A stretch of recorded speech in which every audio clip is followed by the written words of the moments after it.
Assalamualaikum warahmatullahi wabarakatuh. Berjumpa lagi dengan saya Siti Mahmuda. Pada pertemuan kali ini kita akan membahas tentang bab sholat ya untuk pelajaran kelas 4 ya. Selanjutnya sholat. Ketika mendengar sholat, coba Saman ingat-ingat. Sholat itu merupakan bagian dari apa? Oke. Sholat merupakan salah satu dari rukun Islam. Ya, rukun Islam kita ini ada 5. Yang pertama adalah syahadat, kemudian yang kedua adalah sholat, yang ketiga adalah membayar zakat, kemudian yang keempat adalah berpuasa, yang kelima atau yang terakhir adalah pergi haji ke Baitullah. Nah, sedangkan sholat ini menduduki rukun Islam yang kedua. Pengertian dari sholat. Sholat secara bahasa adalah doa, yang dimana sholat itu sering diartikan ketika setelah selesai sholat adalah berdoa. Padahal sholat itu sendiri merupakan sebuah doa. Sedangkan sholat secara istilah adalah bentuk ibadah kepada Allah yang dimulai dengan niat dan takbiratul ihram, kemudian diakhiri dengan salam. Ini adalah pengertian sholat secara istilah dan dengan ketentuan tertentu pastinya.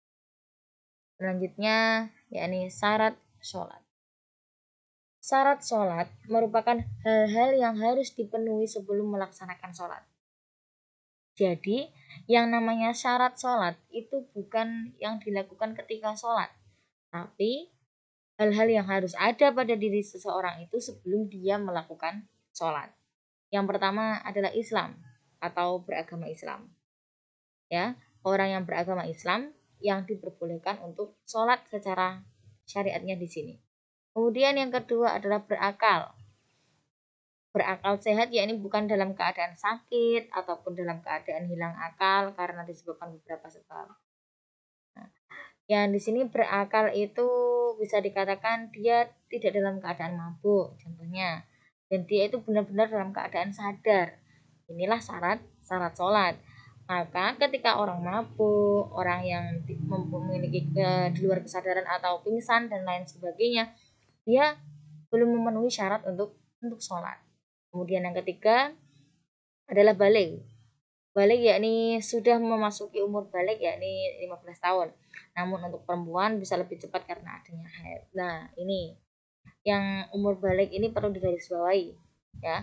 Adanya balik bukan berarti ketika seorang Islam atau orang yang beragama Islam ketika belum balik tidak boleh sholat, enggak. Ini yang namanya yang sudah memenuhi syarat untuk melaksanakan sholat ya.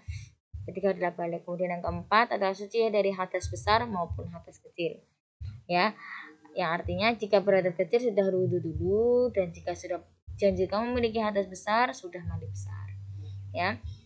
Jadi sholat itu harus dalam keadaan suci.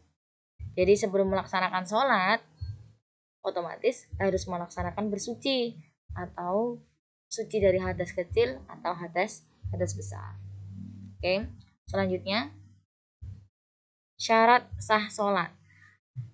Yang pertama tadi atau yang sebelum slide ini adalah syaratnya sholat. Berarti seseorang itu wajib melaksanakan sholat apabila sudah memenuhi hal 4 tadi. Kemudian kalau yang ini pada slide kali ini adalah syarat syahnya sholat, yang dimana syarat sahnya sholat itu adalah seseorang itu sholat diterima atau enggaknya itu hanya Allah yang tahu, tapi ada ciri-ciri atau ada syarat-syarat tertentu agar sholat tersebut mudah diterima atau dalam artian sah. Yang pertama adalah masuknya waktu sholat. Karena sholat 1 hari 1 malam ketika orang Islam itu terdiri dari 5 waktu, dan waktunya tidak hanya asal-asalan agar sholat saja, tapi sholat itu memiliki waktu-waktu tertentu. Seperti contoh kita subuh mulainya jam 4 pagi, duhur jam setengah 1 atau jam 12 lebih, kemudian asar jam 3 atau jam 3 lebih, nah dan seterusnya. Kemudian yang kedua adalah suci dari hadas besar dan hadas kecil sesuai tadi. Yang pertama syarat melakukan sholat suci dari hadas besar dan hadas kecil. Kemudian syarat sahnya juga harus suci dari hadas besar dan hadas kecil. Karena apa? Jika tidak suci atau jika ada kotoran atau berhadas besar ataupun berhadas kecil, maka sholat tersebut sudah dipastikan gugur atau tidak sah. Kemudian suci badan, tempat dan pakaian, ya. Suci badan, tempat dan pakaian. Semuanya harus suci mulai dari badannya, tempat untuk ibadahnya dan pakaian yang digunakan untuk ibadah. Kemudian yang keempat adalah menutup aurat, ya. Menutup aurat ini kalau perempuan adalah seluruh tubuh kecuali wajah dan telapak tangan. Ini kalau perempuan. Jadi kalau perempuan itu sholatnya harus lebih hati-hati karena banyak aurat yang rawan kelihatan, terutama ketika kita memakai mukena yang potongan. Kalau laki-laki sesuai dengan syariatnya, yakni mulai dari pusar dan sampai ke